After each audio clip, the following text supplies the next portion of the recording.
So Kathleen, it's great to have you here today. Thank you so much for being here. Allison, really, I am honored and just so humbled.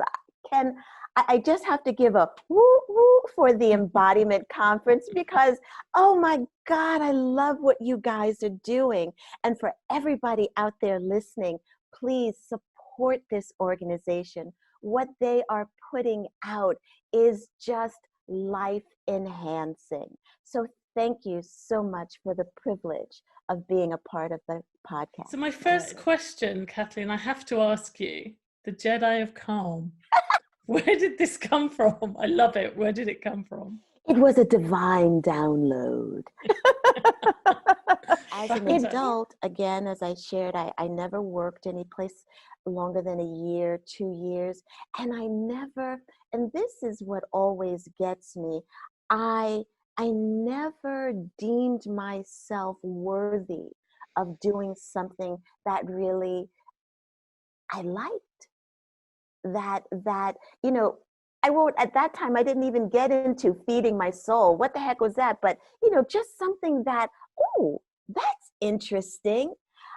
I would cut myself off at the knees saying, nope, you don't have what they want. You wouldn't be able to live up to what they're asking for without even going for the position. So I did the best I could at that time. I still had that yearning, and the yearning led me to different books, to different workshops, different churches, all types of things. And I wound up at this one school, and I discovered the breath. And when I got to the breath, my ego was like, oh no, do not go there. Do not pass that threshold. The breath invites us to remember our truth. That the breath invites us to remember, I'm whole, I'm worthy, I'm loved, I'm loving, I'm lovable, I'm deserving. It reminds us, we, as you said earlier, as we walk in this world, you know, having our human experience, schmutz, I call it, you know, gets heaped upon us, and it can dim our light. It can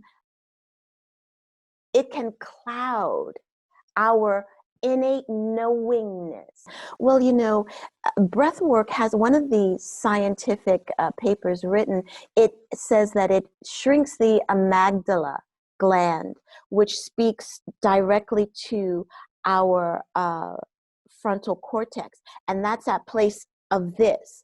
And the smaller the amygdala gland is, the less it communicates with the frontal cortex, and this goes from this, and that means that cortisol, stress, which can fog our decision making, choice making, I don't like the word decision, choice making capabilities. It just lessens the tightness, because when we're tight, good grief, what can we do, right? How are you going to think when you're like, and your face is all, and don't get me wrong, audience, there are times when I am totally,